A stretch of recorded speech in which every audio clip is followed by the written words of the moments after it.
got the intro. That was so good. Yay! I love that picture. I'm like, I need to sneak it in. You did good with the intro. That was beautiful. Thank you for that. Hey, it's all credit to Diana right there. Oh my God. Absolutely loved it. That was yeah. Thank you for that. That was so cool. And I love the music too. That was amazing. Right? It like hypes you up. I was super hyped. I was like, yeah, let's do this. Here. I even put a live like on my I was like, oh, this is so cool. How are you doing today? Oh, I'm good. I'm really good. How are you? Good. Yeah, super excited. Me too. Before this meeting, I sat outside with my dog and I just took in the sunshine. It was so nice outside. It's so nice. Yeah. So that vitamin D kicked in. I'm ready to go. I took a shower. I'm feeling good. I'm feeling fresh. Good. Yeah, I want to go sit outside too. It looks beautiful outside. Oh, it's so nice. I don't know what I'm in LA, but I don't know what the weather is like in San Diego, but I know it rained yesterday. Yeah. Yeah, yesterday there was like a storm on Thursday and on Friday, but today's like back to normal. Oh my gosh. Yeah. Poland is real mighty right now. Yeah. Because here it's crazy. I live in a jungle, so I'm going nuts with my allergies. But oh yeah, también Maria, right? You had allergies yesterday. Yeah, it's crazy over here. Weather over here in South Texas has been crazy. We get like sun, and then it's like cloudy, and then apparently it's like very humid outside, and it's like it's just crazy. But oh well, we have to like remain positive either way. So I wanted to welcome you to Get the Insight. This is our last day with this virtual event, and we're just so happy to have you on here because you have so much to share with our audience, and there's a lot of people already starting to connect, so thank you for everyone who's been connecting. And I wanted to go ahead and ask you, Azu, you already mentioned you live in LA. What's that like, living in LA? Oh my gosh, it's fast paced. It's very fast paced. It's very go. I'm somewhat of an introvert, which I just discovered because I've always been a social butterfly. I've always been very socially conscious, and I love my girl time, and I love meeting people, and I love socializing. But I've noticed my adult life has been a lot of like alone time and focus on my career. And with the pandemic, that kind of put me in this little cave.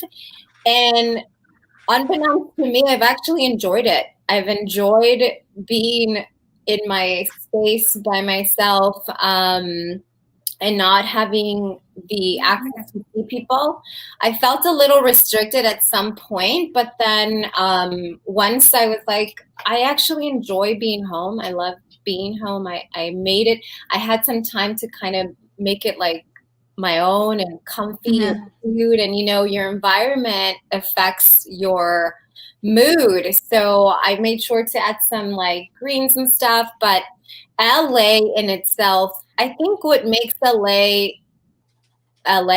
is the opportunity, and there's a lot of that here. And thank God, have found something that I'm super passionate about, and the opportunity just are everywhere. And so that's what's kept me here, because my objective for the last year or two has been to move to San Diego because it's just so peachy and calm and surrounded by water and green everywhere. And the energy in San Diego is so much more calm comparison to LA, especially with traffic.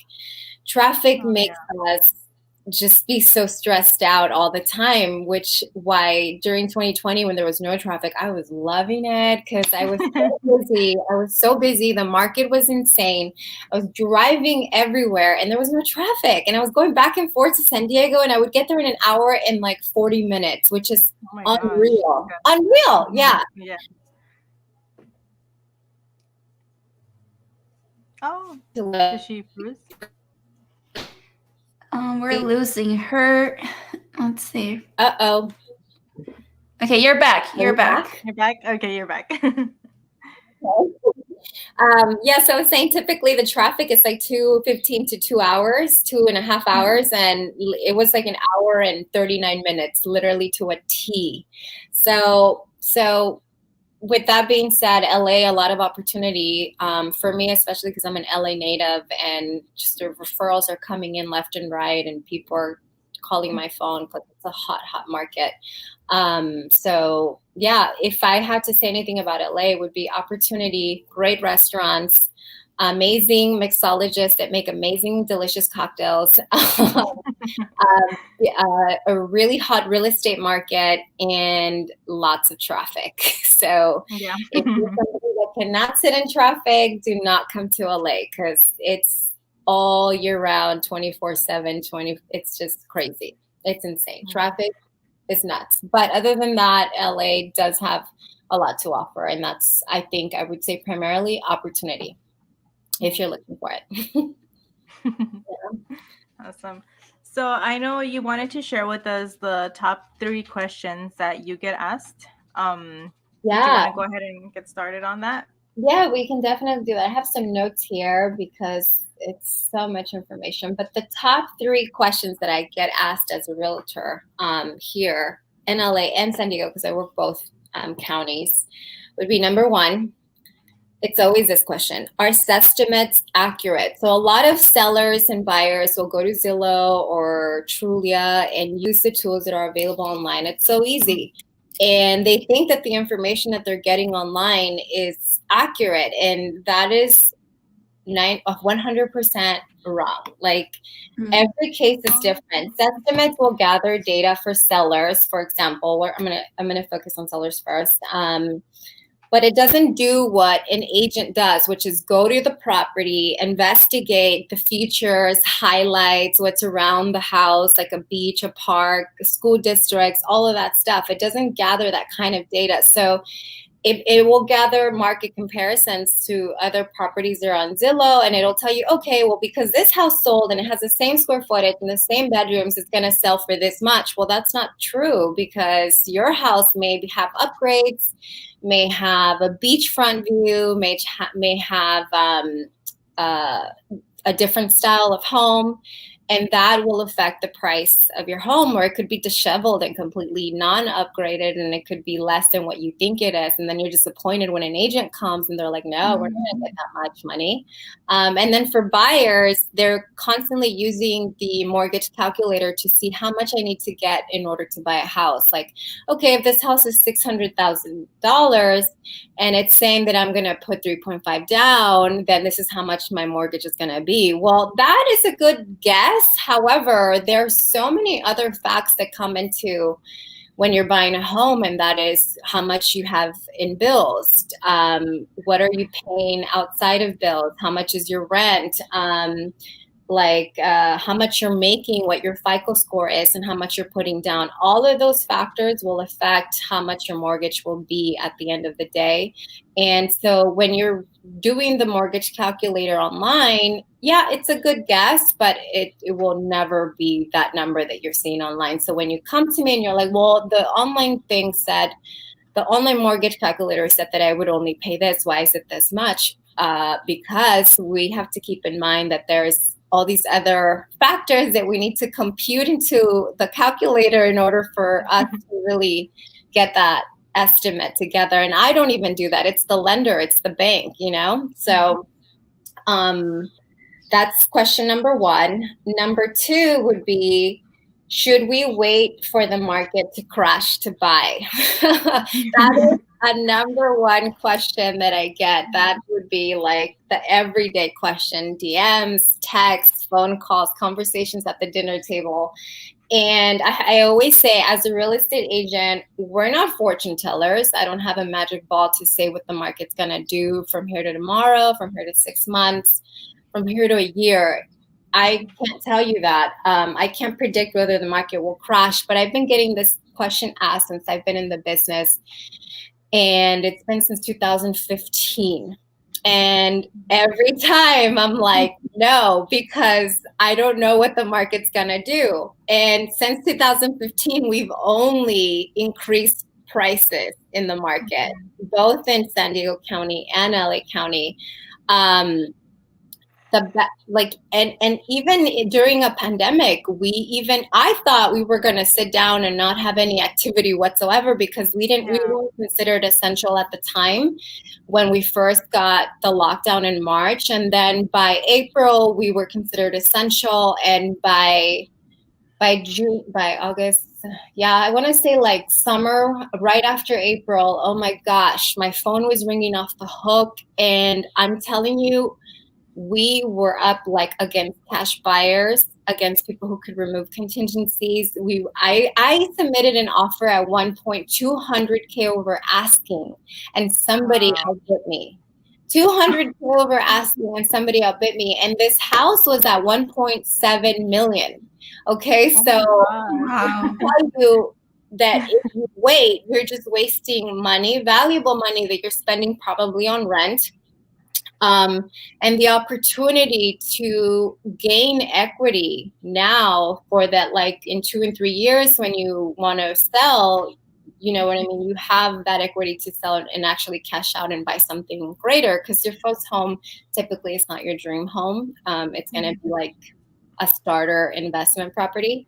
So my answer is always no. If you're in a position to buy and you have cash laying around, use it, take advantage, use the low interest rates that we have now. I mean, interest rates are going up this moment, like this. They started going up 2-3 weeks ago, but they're still fairly low. I think right before the pandemic, we were at 4.55%, and we went down to like 2.3%, which is historically low, never unheard of. And now we're up to like 3.2, 3.5. So I say, do it if you have the funds, if you have the money, if you have a partner that you can get an investment in, do it, pull the trigger, don't wait, because I don't foresee, nobody has, even like market strategists or predictors, they don't see the market crashing, they just see it growing, especially in California. So don't wait, like don't sit on it, do it if you can do it now. Stop wasting your money on rent, because that's money you never get back. Yes, it has a roof over your head, but you're paying someone else's mortgage, so why not pay your own? You know what I mean? And with that, my third question is always, how much money realistically do I need?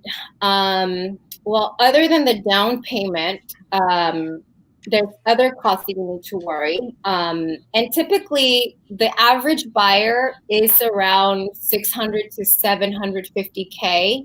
And I believe the cap for conventional loans before it goes to jumbo is 740K. So the minimum down payment is always 3.5%. I always say come at least at 5%, because again, that affects your mortgage. The more money you put in, the less you pay per month, right?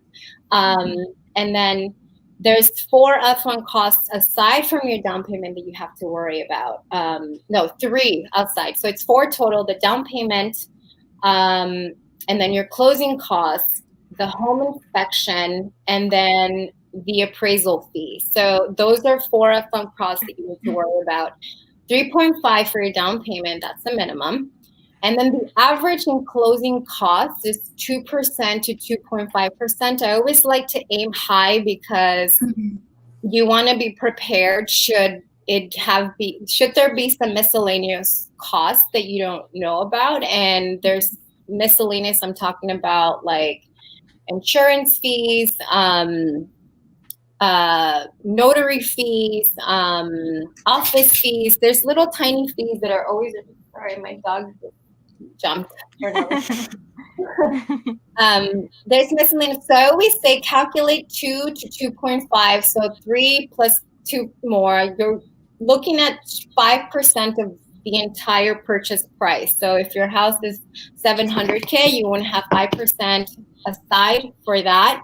And then you have your inspection fee, which is right away. Like, this is an inspection fee that you're going to be responsible for within like the first 7 days of that we get into contract for a home. And that's typically around $350 to $450, depending on the square footage of the home. And then you have your appraisal fee, which is the bank fee in order to get the value of your home. And that's around $400 to $500. Again, it's also depending on the square footage of the home, but anything under 740K, we're looking at around 1,500 to 2,000 square feet. So it wouldn't be more than like 500K. So ballpark, you do need some money. You need to save your money, save at least, and then you want to have some cushion in case anything happens. You want to have something to fall back on. You don't want to buy your house and then be eating off of cup of noodles or struggling to buy a couch. You want to have some comfort. You want to have something to fall back on and be like, oh, I got my house and now I can decorate it, and I can eat food and I can be comfortable for the next 6 months. Because I have seen some scenarios where people are like, they buy their house and they're so stressed. They're so like, oh my God, what did I do? And I'm like, all my funds went into this. No, save your money. Save your money. And if you do, you'll be in a comfortable position, and home buying is going to be such a breeze, and you're going to feel so happy, and you're going to feel like, oh my God, I did it, and I'm comfortable, and I'm in a really great place. So those are the top 3 questions that I always get at first, and I hope I answered them clearly. Yeah, those are really good, because I always wonder about like the estimates too. Like I'm like, oh, is this like accurate? But that's good to know, because it could get a little tricky. And then on the down payment as well, that's also good to know. 100% down payment, closing cost, fees, and then this estimate. Don't believe it. Always talk to an agent. Reach out.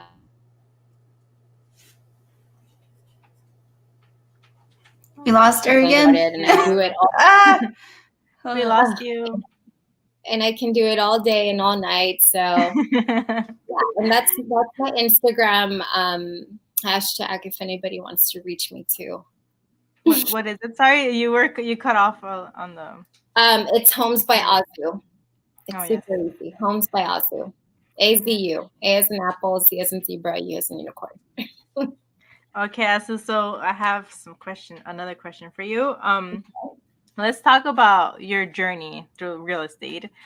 We do have a question here from Maria, and it is hard. Is it hard to become a real estate agent? So I want you to share your story on that. It's not hard to become a real estate agent. It's hard to create a business. That's the hard part. Taking the exam in California, it's fairly easy. I think you have 2 options. You can go to school and get a 2-year degree and then get the exam, or you can do the easy. I did both. I took actual classes, and I did a 2-year program in which I incorporated business as well. So that's where I knew, I was like, okay, I want to get back into real estate and I want to really focus on this. And then there's agencies who offer classes where you can commit for your 120 hours, and then you take one state exam, and then you take your actual exam, which is, I believe, 6 hours, and it's divided in 2. So it's 3 hours, one half, and 3 hours the next half. And the exam is just like any state exam. It's super tricky, but if you study everything, it should be easy like any other exam. But that's not the hard part. I would say the hard part would be creating a business. I had a really hard time because I wasn't an average agent. I started off as a lease agent with my brokerage, and my brokerage is super boutique-y. It's very independent. We don't have what most big brokerages have, and I highly, from my experience, I didn't have a team. I didn't have a mentor. I didn't have people guiding me and telling me what to do, or giving me leads, or putting me in front of people. I had to kind of do it all by myself and create my clientele and put my name out there in order for people to know that I'm an actual agent. So I kind of struggled my first year just because of that. I think life would have been way easier if I would have joined a team, if I would have gone into a brokerage that had the support system that a new agent needs.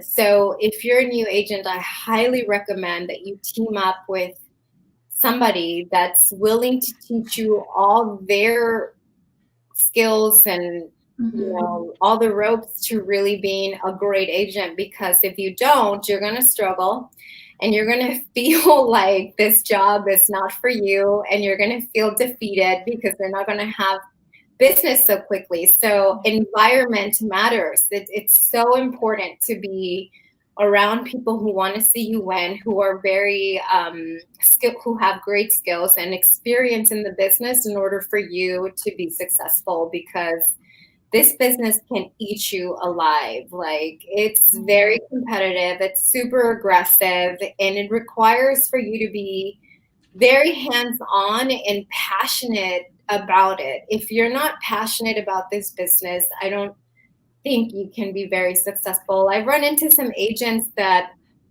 are just so like, I'm like, how are you in business? I don't understand. Like, will go unanswered, texts will go unanswered, emails will go unanswered. And when you look them up, they're not that active. They're just like part-timers, moms, or like the dad of somebody who has a license, and like, they trust each other. Yeah. No, you need to work with somebody who is very hands-on, passionate, and really about this business, because I mean, it's such a huge asset. Like, you're really, like, people are really depending on you on their one or second biggest asset of their lives. They say you have 3 monumental timelines in your life, and that would be graduating college, getting married, having a baby, and buying a house. And the fact that we're part of those 4 monumental things, it's just how important this job is. And a lot of people don't see it that way. So to answer your question, it wasn't easy for me, but I'm very, very proud how far I've come, given that I've had to learn everything by myself, that I've had to self-taught in YouTube and Google and I have a sales background too. I was a telemarketer when I was like 15, 16. Having sales and like training, I guess, in some sort, because it's a people business and people need you to be very to have good communication skills. But if it wasn't for that, I really don't know how the hell I made it this far, because I feel like most people, to get to where I'm at now, either they're leashing off of somebody else's opportunities, like a team, then you can say, I did this, I did this. Because when you have a team, then you can really take on that and just be like, he has 20 years experience, I have 20 years experience. I can't do that. I don't have that, unfortunately. But considering what I've done for myself, and I'm not saying it's not doable to do it the way I did, you're just going to struggle, because it took me, I want to say, like a year to get to where I'm at. And that's normal. But if I had a team, it would have been a lot sooner. It would have been a lot faster. I would probably be on billboards by now, honestly. I would be like on a bus somewhere, which is my goal. But I'm doing it my way, I'm kind of, I work better independently. For me, some people don't, and I'm happy where I'm at. But for any new agents, who are interested, I would say environment is everything. Surround yourself with great mentors, with a team of support, and you'll be kicking butt in no time, for sure.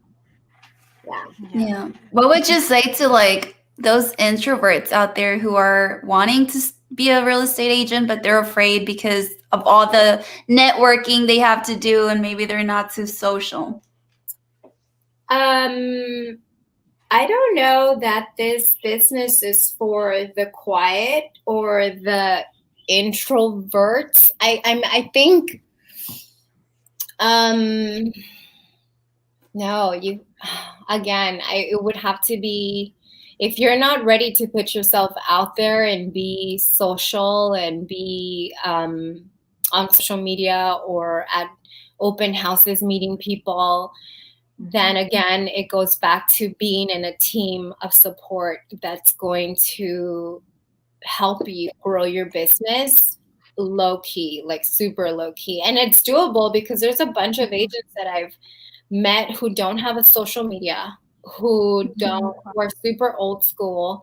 And it's all because, but I believe they're doing the work. They're either cold calling or they're knocking on people's doors behind the scenes, and that's how they're getting business. But they've also come from a team, like people who supported that, you know. Otherwise, especially now that we're still in a pandemic, and we're restricted from being social, and we're restricted from door knocking, or restricted from, I'm not a cold caller, so that's not my thing, but you have to kind of be on social media. You kind of have to be telling people, reminding them all the time that you're an agent, that you're active, and that you're out there. And social media is free. Instagram, Facebook, Twitter, it's all free. So a lot of my business comes from that too. So I would say, if you're not that kind of person and you want to be a silent agent and super low key, you have to do the work behind closed doors, and that's cold calling, and knocking doors and sending mailers, flyers. It's doable. It's just much more work, I think. Way much more work. And I think when it comes down to like your passion, if you're really passionate about it, then you'll find a way to, you know, work through the introverted, or, you know, once you, like, I feel like I'm introverted, but if I really like something, I'll get out there and I'll make it happen, you know. So it goes just in the passion as well. 100%. Whenever you're passionate about something, it's easy to apply yourself because you're waking up every day amped up for the day and ready to do what you love to do. If you're not passionate, you're not going to get up and you're not going to do it. Period. That's how I've been able to be busy at home, because I wake up and I'm like, oh my God, I'm going to get on. And next thing you know, it's 6 hours on my computer, just chatting with people, emailing, doing stuff, setting appointments. Passion is everything. Find what you love and everything else will follow 100%. You could totally see that passion like in you as well. Like every time I see your stories and like you're eating in your car and you're just like living life. I don't know. It's like, I'm like, yay, like that pumps me up. I'm like, oh, it's good for her, you know? I'm so glad. Yeah. I haven't been as active on social media lately, but typically on a good day, it's like appointments, lunch in the car, dinner in the car. I have a snack box in my car. Because everything happens in my car. I'm just up and down, showing homes, meeting people, and doing the things that I need to do to get the deals done and closed and, you know, under contract. But yeah, that's what it requires. A lot of people don't have that or want that kind of lifestyle. There's people who block out time for lunch, and that's great. I think having balance in your life is very important. But for me, sometimes I'm just like, I want to be able to fit or make people happy. And I'm cool with eating in my car. Like I don't have a problem with that. It's fine. And when I'm joking on my stories too, I'm not complaining. I'm just like, you know, I'm just like rare side of me actually eating having lunch like at a table and I'm eating outside of my car, and people can connect to that. You know, the hustlers, the people who are out there grinding every day can connect with that. And then there's people who are like not about that life, and that's okay. Whatever makes you happy, right?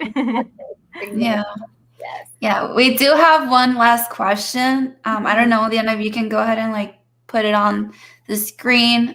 So have you, what does that say? Have you ever, I think she means considered. So have you ever considered wholesale real estate? I heard it's good money. What do you think? I did wholesaling. I actually wholesale. That's how I started, because in the beginning my license was expired, and so I met a whole bunch of hustlers in the business who were doing wholesaling. I have done it. It's a lot of work. A lot of work. Like you have to actually be out there sending mailers, knocking on people's doors with distressed homes to like get it for the the least money that you can, because there has to be enough butter to spread for everybody. It's definitely easy. Once you get the property and then you just assign the contract, it's nothing like, resales, which is what I do. But I think that wholesaling is for a specific genre of people who don't want to deal with clients, who don't want to deal with a database. I think it's I don't know how to say this, but it's not for me, just because it's a different ball. And for me, it was more stressful. Like, for me, it was a lot more work, I think, because wholesaling requires for you to be really aggressive and to have your numbers down and to really paper chase those sellers that are hiding behind their doors, and like find those people who are willing to negotiate at a wholesale value versus the retail value, which, because the market is so hot, it's a little difficult right now. But when I was doing it, my people had a system and they had it down, and they were acquiring houses left and right. But when you're thinking about doing it by yourself and you're starting, like, oh my gosh, you're going to need some money to send out mailers. I don't know how comfortable you are knocking on people's doors. I'm not comfortable knocking on people's doors right now because of the pandemic, and some people are very sensitive about it. And God forbid you as a woman, knock on the wrong door, and then a man talks to you. I don't know. Yeah, very. But you guys have seen those signs when you're driving and it says, "I will buy your house for cash." That's what that is? Oh, okay. Those are the wholesalers. Those are the wholesalers. And typically it's people who are in distress. It's people who are about to lose their homes, who are probably in default. And they just need a quick get out of jail card, because they just need the money to get out of that hole. And sometimes they get a little money to pocket, but most of the time it's just covering the debt, and then they let go of their house. It's a little sad sometimes, but it's not for me. I tried it. I did it. I did make some money, but it was a lot of work getting those properties under contract, like so much. And then I invested money too, which got paid for at the end of the day. But for me, resales have been the best experience of my career. And resales, I'm meaning like houses that are being sold again by a seller who already lived in it, sold once or twice, and then that's the resale. Yeah. So I also want to ask you, since you're you're independent, you're basically like an entrepreneur, how do you keep your mind right when like things are not going right, or kind of like the market's slow, or I don't know how you say it, but like when you don't have a lot of calls or things like that, how do you keep your mind positive and like just to make sure that you don't start getting negative? And I meditate a lot and I pray a lot. I found Deepak Chopra has a bunch of audio videos, guided meditations. I go onto YouTube and I find guided meditations there too. I have the Bible app. Mindset is everything, along with environment. You have to stay positive, because a mind of scarcity and a mind of depression will only bring more of that. So I've learned from a very young age that you have to have a mindset of gratitude. You have to have a mindset of abundance. You have to be always like thinking positive, being optimistic, so that you don't, because if you go down the rabbit hole, forget about it. You're not going to it's going to be really hard to get out. So even like I kind of went down the rabbit hole I was worried, not that I went down the rabbit hole, but I was worried when the pandemic, when we went into lockdown, because I had, my whole house was packed in boxes. I was ready to move to San Diego, and I was going to lease in San Diego, and the leasing company canceled on me, and my movers canceled on me, and then my office closed here, and WeWork, I had an office at WeWork, and they closed. And I remember feeling this feeling of defeat, like, oh my God, like, do I even have a job? Like, what am I gonna do? And I almost went into that ball of like freaking out, like, I don't, like, what am I gonna do for money? What am I gonna do? And immediately we shifted, and I attached myself to a bunch of go-getters in the same like mindset of like, oh, we're freaking out, but let's pick each other up. And we started doing like virtual meetings and stuff and pumping each other up. And yeah, I've always known that mind matters. So I started conditioning myself, just meditating, praying every day. And the next thing you knew, like, I never went that route, and I never felt like defeated, and I never felt super stressed, because immediately when I felt good, everything around me started feeling good, and my friends were feeling good, and we're all feeling positive, and we're all optimistic. And the next thing you know, boom, next month, like mid-April to end of April, we were essential, and we had our jobs back, and we could work, but we just had to pivot. We had to do everything online.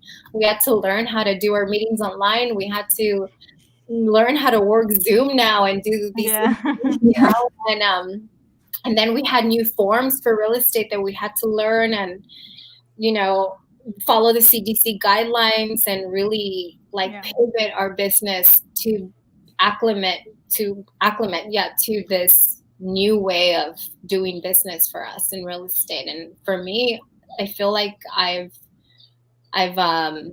on like Jumanji level 4, where I never got COVID, and thank God I didn't get sick. Everybody around me was just as mindful about COVID and following the guidelines, and all my clients were always on top of it as well. And every agent that I ever came across on was super COVID conscious, and so it just worked out. But to answer her question, or your question, it's mindset. Mindset is everything. Like, when you're feeling down, watch something that's going to make you laugh to change your mood right away. I think that's so important. Or read a powerful scripture on something to pick yourself up, because you cannot allow those demons or that monkey get to you. Otherwise, it's going to get the best of you. I know it's really hard, especially when we're locked in our houses and we don't have our friends to see or whatever.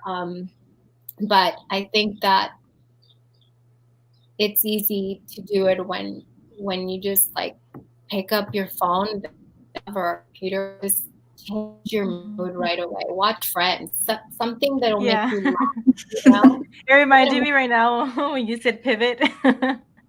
Oh, Friends, like pivot. Oh yes, yes. I remember that.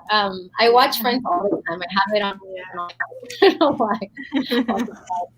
But yeah, mindset, environment is everything. Everything. It's so important to surround yourself with people who are going to lift you, and to lift yourself up too. You're not always going to have people around you, but mindset. That's all. Yeah. Thank you. Yeah, it's important. It's important. But oh well. Okay. So guys, thank you again for tuning in. Azu, thank you so much for all of that information that you gave us. Super good information. I'm going to go ahead and put all of your information on this video. So if you guys would want to contact Azu, or maybe you're looking into buying a home or something over in LA, I'll go ahead and put all of the information so you can contact her. Thank you again, Azu, for taking the time to being here with us. You're welcome. And I hope we get to do this again. I would love that. Thank you so much for having me. I really love doing these things with you, both of you. This is so much fun. Thank you for having me. It's a pleasure and an honor. Thank you. Thank you. Bye-bye, guys. Take care. Bye.